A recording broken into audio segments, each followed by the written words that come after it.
friends, Monica here. Wanted to touch base with you guys about a really cool thing that happened this past week. A former student of mine from nearly 10 years ago, a student from my first year teaching, reached out as a pre-service teacher and asked if she could conduct an interview with me. See, she needed to do this for a project about teaching strategies and leadership and how teachers can be the best possible advocates for kids. So I said, yes, that sounds amazing. So what we did was we met up over FaceTime. I recorded the conversation, and I wanted to give you a glimpse into it. So let's take a look at it. Jessica, you might notice I have glitter eyeliner on. I just got back from my practicum. It was Books Alive Day instead of like Halloween, so you dress like a book character. So I was Fancy Nancy. Nice. So, this yeah. I just wrote about this. This is classic, like, hey, we're not going to celebrate Halloween, but we kind of are. You just have to dress like a book character. Yeah, it's like there was a kid as Deadpool today, and I was like, yeah, that book. What book is that? Yeah. Yeah. That's hysterical. Oh, man. So, are you ready? I'm ready, yeah. That's wonderful. Okay. How do you implement that strategy with students that you feel exhibit leadership characteristics? For me, I think one of the roles as a teacher that is kind of under-highlighted, I would say, is a motivator. I try on a daily basis, whether students are considering themselves leaders or not, I want to motivate them to show them that they can be that. And a lot of that is like highlighting things that I'm seeing, giving them encouragement and equipping them with things. So a lot of times that's giving them constructive feedback on their knowledge-based assignments, but also their like interpersonal skills. If I see a student interacting positively with one of their peers and exhibiting something that they can use to their advantage in life, I am there to highlight that, to say, oh my gosh, that's awesome. Thank you so much for doing that. How can you use that now in my actual science curriculum? So I think as a teacher, we're not just building content knowledge, we're also hopefully building people who then become great adults and hopefully even good leaders. Yeah. And how do you take that idea of leadership and model that in your classroom? I kind of do the exact same thing in my classroom. And it's obviously kids aren't striving to, be principals or teachers one day. Maybe they are. But I believe in what I like to call the roots before fruits concept in my classroom. Meaning, as teachers, we obviously want our students to excel academically. We want our students to understand material and gain knowledge. But we can't do that as effectively as we would like unless we are confident that their root system is solid. What I mean by root system is, are they experiencing any social and emotional distress? If so, what can I do as their teacher to help them with that? Are they having great peer relationships? If not, how can I show them how to build those relationships? Are they organized? Are they good communicators? And so when those things are all in place and they're feeling safe and loved in their environment, then I feel like they do have the opportunity to expose those interests, skills, and strengths in the classroom, which then I can use to my advantage as their teacher. Yeah. And what leadership qualities do you believe that you personally bring to the table for your classroom? I think for me, one thing that I do is I ask tons of questions to my students. And I realize that's like, well, teachers ask questions, that's a thing. But I really focus on asking students what I like to call the W questions: the who, the what, the where, the why, the when, and the how.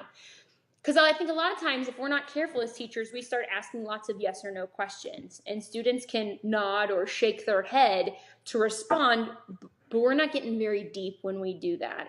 And so in order to make my classroom environment the greatest possible atmosphere, I ask tons of W questions. And if they don't know the answer, that's fine, but we're going to get to the correct answer. And so something that I do is called, I like to call it the Family Feud philosophy. And as a former student, I don't know if you remember I remember this, that. Yeah. Good answer. Exactly. Yeah. That's exactly what I'm talking about. We operate as a family. And just like on the game show Family Feud, if somebody gives what in our heads we believe is a horrible answer, we are still going to be encouraging and say, good answer, even if it's wrong, because I think that can eventually lead us to the correct answer. So I think my questioning technique is something that I use a lot. But giving an answer is always what I strive for. Because I feel like that's just a building block. From there, you don't really know what's going to happen. Yeah. Oh, that's fantastic. Yeah, I remember that. Let's see. I guess the take-home message from that is leading isn't always doing. Leading is working with other people and collaborating with other people and equipping each other to complete the task, not necessarily you as an individual doing it. And teachers see the same thing in their classrooms. You know, you do a group project or something like that, and one kid takes charge of it and does the entire thing, and they think like, dang, I just nailed this. Like, I was a great leader. When in reality, the rest of the team is saying like, yeah, you did this all. Thanks so much for that A. And adults, if they're not careful, can get into those same habits. So I think being a leader sometimes means taking a step back and facilitating the leadership of other people. Yeah, no, that's really good. And what would you say has been your greatest personal success? In terms of leadership, I think something that has been successful for me is breaking down the typical walls of what a leader looks like. I think if you ask a group of kids, maybe even middle school kids, what a leader looks like, they'll talk about what they're wearing or how they do their hair or like fancy words that they say. And so I think as a society, we've kind of trained kids what leadership looks like and what success looks like. And I think we live in a world now where you can't put that in a box. Leaders look a whole lot different, and leaders have different learning styles and leading styles. And they might not always wear a power suit or a blazer or something like that. And so for me, something that I try to expose my students to in my school to is that great leaders are themselves. Great leaders are true to themselves and aren't afraid to be themselves and to do things that a, I guess, quote, typical leader would do. It's finding a leadership style that works for you, therefore finding a teaching style that works, so kids can see that, like, if I am me and I am being the best possible me, then that can work in my career and that can work in life. Yeah, across the line, like, how do you incorporate values into what you're teaching? This is my favorite thing. Truly, like, this is kind of why I live and breathe education. Big believer in what I call, and what other people call too, the hidden curriculum. I have been hired to teach science, and I do that on a daily basis. And the cool thing about it is I am constantly throwing in life skills and values and just trying to equip kids with a foundation of the right and wrong in life, of how to make great life choices, of how to have great relationships with people. And the number one place that I get to do that, and not every school is blessed like we are to have this, but I have a 30-minute advisory built in every single day. So this period is intended for social and emotional learning growth of all kids. And so during this time, I'm not having to focus on specific science content and standards and curriculum. I can focus on what I believe my kids' needs are. And a lot of times those needs are basic needs that kids would be getting in some homes or in some youth groups or in some mentoring programs, but they're just not connected in that stuff. So I get an opportunity to build these relationships with these kids and see them not just in science class, but also in the advisory, and to talk about peer pressure, to talk about, drug awareness, to talk about how to be respectful, to talk about like how to fold your napkin and put it in your lap. one of my most favorite things that I do with my advisory is right before winter break, we go and have a family dinner where I literally take all kids in that group. It's about 25 kids. We go out to a restaurant and we have dinner together, and we're not on our cell phones, and we're ordering off of a menu, and we are conducting conversation at the table and having what I would consider a true family dinner. And we've practiced for this. We've talked about how to be appropriate at a dinner table, how to order off a menu by yourself without your parents ordering it for you, how to pay a bill, how to address your waiter or waitress. So all of these life skills that I think a lot of people have been super blessed to get that kind of foundation in their own home, but have also taken for granted that like not every kid has that opportunity. And so for me, that hidden curriculum is my most favorite thing. It is why I became a teacher. And it's because I saw other teachers when I was in school showing me how to do that. So I'm like forever grateful that I had really good relationships with teachers when I was in middle school or in high school who taught me how to do that, and parents who taught me how to do that, for sure. Yeah. And could you talk a little bit about some teachers that specifically influenced you, your teaching style, or your decision to pursue teaching? Yeah. I kind of can break it down into two different realms. It's interesting because both of them are science teachers, and I actually had a very strong distaste for science until I was about 17. So it's kind of interesting that I ended up being a science teacher. But my 7th grade science teacher, Rick Mercer is his name, exposed how to have deep relationships with kids in a really casual way. And I'll never forget when I was in middle school, he made a bet with us. He sat down with us, got really real with us, and basically let us know how much he cared for us, which was crazy that we are 12 and 13 years old and we've got this like, this elderly gentleman wearing flannel shirts and he's balding, and we just think this guy is like awesome. And it proves that it doesn't matter what age you are. It doesn't matter what you wear. It doesn't matter if you're even a good teacher when it comes to content. What matters are those relationships. So Mr. Mercer taught me how to have relationships with kids. Coolest thing about Mr. Mercer is I ended up getting his job. So he was my 7th grade science teacher, and now I took his position. When he retired, I actually came in, and so I'm teaching Mr. Mercer's 7th grade science class. So that's awesome. That doesn't happen all the time. And so I feel so fortunate to be able to say, like, I'm hopefully walking in his footsteps, and hopefully he's proud. I tried to pay tribute to him in my first book, Game Changers. The final chapter of that book is actually dedicated to him and the strong relationships that he built with his students that I try to emulate in my classroom. So he was my middle school guy. He inspired me tons there. And then I got to high school, and Shelley Epperson kind of became my mentor. She was a biology teacher as well. And I got the opportunity to have her for an honors genetics course. And she blew my mind. She proved that like women scientists can be incredible, and it's not just a man's profession, the field of science.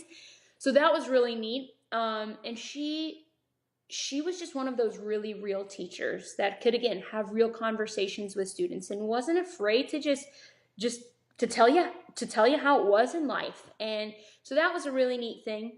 Coolest thing about Mrs. Epperson is she is now my priority substitute teacher. So anytime that I am out of the building, she is the person who is now in my 7th grade classroom teaching my science class. Insane. That's awesome. Yeah, next week I got to go to Philadelphia to do some presentations at a conference. And so she's actually going to be there for 3 days. And the kids are pumped up. They're like, she's so cool. We know why you love her. And I'm like, I do love her because she is amazing. Yeah. Oh, that's so cool. Yeah. Oh my gosh.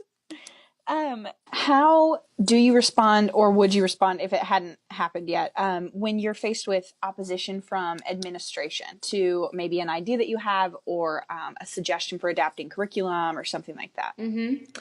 My first question is when I hear a no, and I get no's a lot because I kind of try to push the boundaries a little bit. But when I hear no, my first question back is always, okay, but why not? So I think it's really important to understand that's fine. I respect your decision. I get that sometimes leaders have to say no.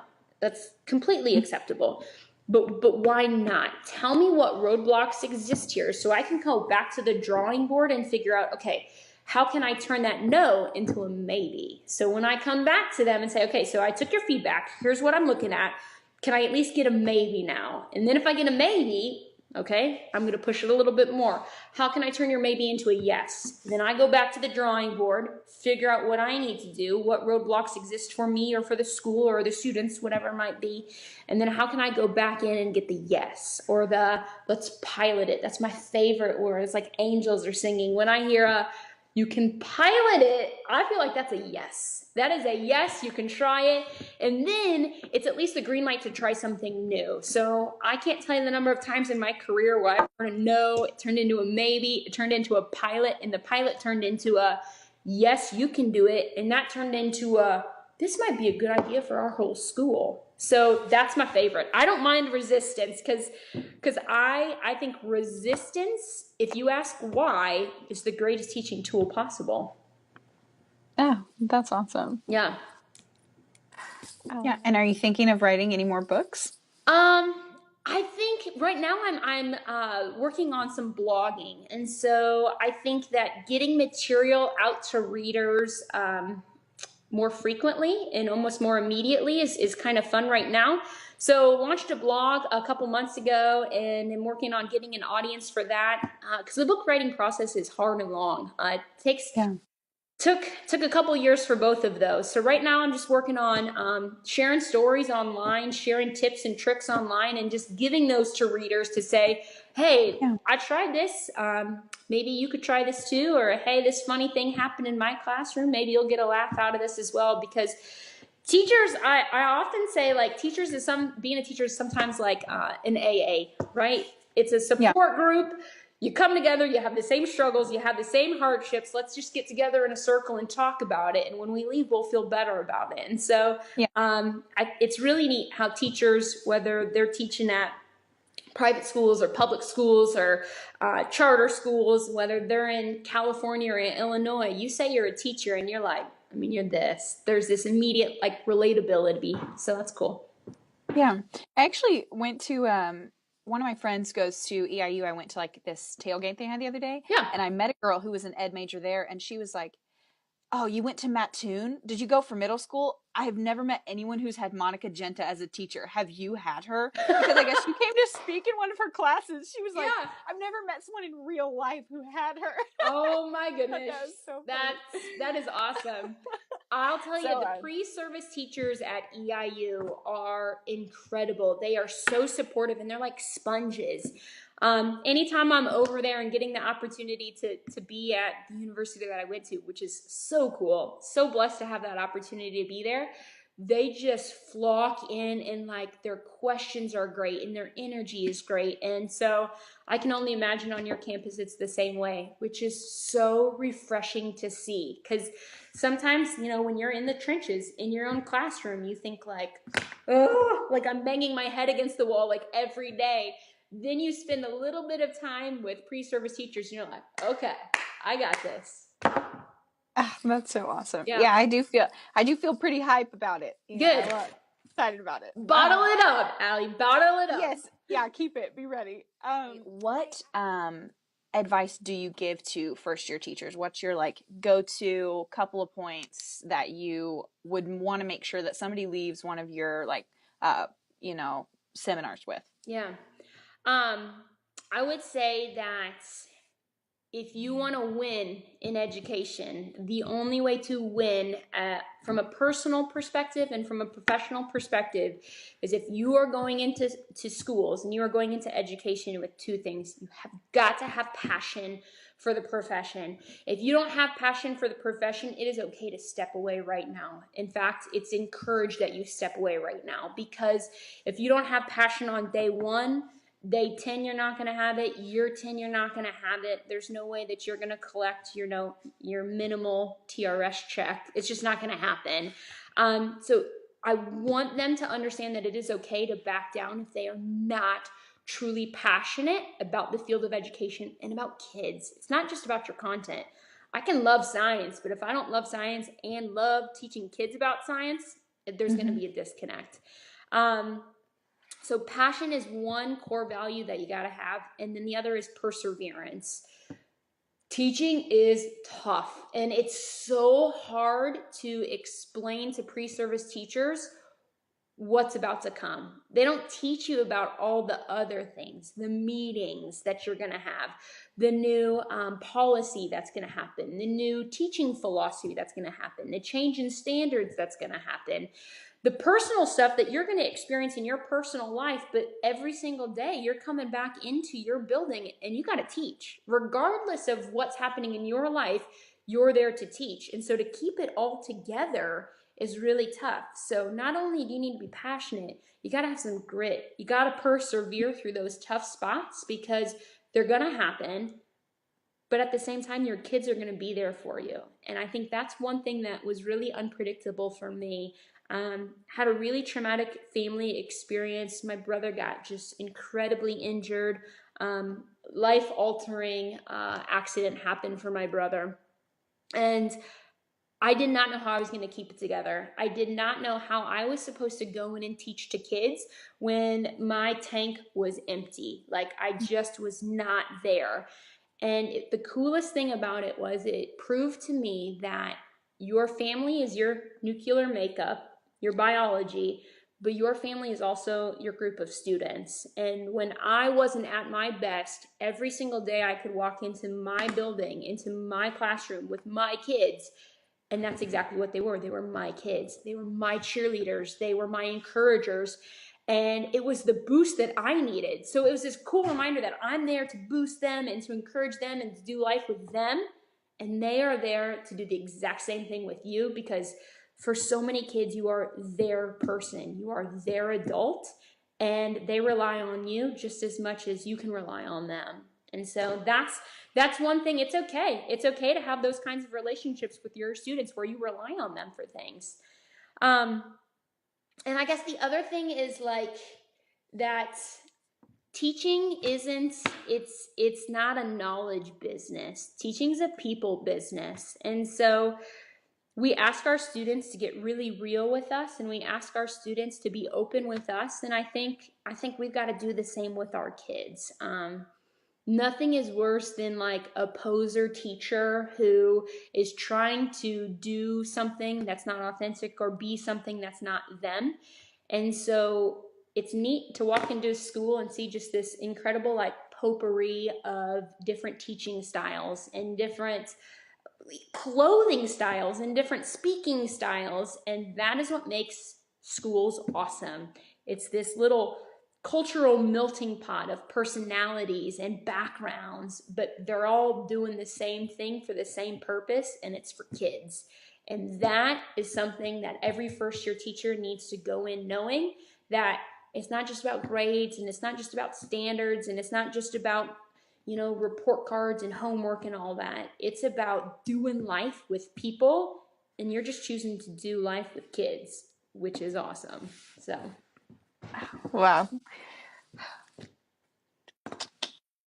The class is called Principles of Leadership, and this project is interviewing somebody in your chosen profession who you feel exhibits qualities of leadership and leads others around them, whether it's in peer leadership or whatever. So I just felt like you were somebody that I know to be a leader amongst other teachers, and then also within the school district. So yeah, thank you so much. Thank you for doing this. I can tell you, I was so honored when I got the message. I'm like, yes. Like, here's the thing. First year teachers can never claim to have favorite years, but no doubt about it, a first year teacher's first group of kids, like, there's something special there for that. And so we had a really good group. Your group was amazing. Like, really was. I know that sometimes I'll see kids from your class, from your graduating class, and they're like, we're your first year babies. And I'm like, Oh, I know. Like, don't worry.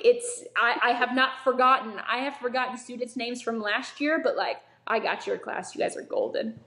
Oh, yes. Yes. Something to be proud of. That's right. That's right. And you had my brother and my sister too. I know. So. I had the whole stinking family. That was so love cool. when that happens. It's neat to see student differences because I think sometimes you think like, oh, they're all going to be the same. I have never had a group of kids who like acted the same. They had the same like core values and stuff, which is really neat, but just their personality differences, and it's neat. Yeah, we're very different. Yeah. But awesome nonetheless. Thank you. You can feel free to let me know, but thank you so much for your time, Ms. Genta. Yeah, I the getting back to doing lunch now, so go teach some more classes, and you have a great day, and I'll be in contact if there's anything else you need from me for another project. Don't hesitate, okay? Thank you. Really appreciate it. Yeah. Have a good day. Same to you. We'll see ya. That was so much fun, and truly I am so honored and blessed that Allie reached out to me to conduct that interview with her. She is no doubt about it going to be an all-star teacher. She was an all-star student, and that's the cool thing about being a teacher is you have these hopes for kids and you think that they are going to go on and do amazing things. But when you actually get to see those things that they're doing, that makes being a teacher just come full circle, and it just gets you right here. So thanks to Allie for making that interview happen. I am hoping as you watch that maybe there was something that was in a reminder for you, a reminder of why you decided to go into a teaching, or maybe an idea or a thought that popped up that you're going to be able to try something new or different in your classroom. With that said, if your university or your organization or your school is looking for a session, whether it's a Skype session or actual face-to-face professional development or a session for an upcoming conference, or you're in need of a keynote, let me know how I can help you. I would love to connect. I love just working with teachers who are out in the field, in the grind every single day, making it happen for kids all over the world. So I hope you enjoyed. Thanks for watching. Let's connect soon.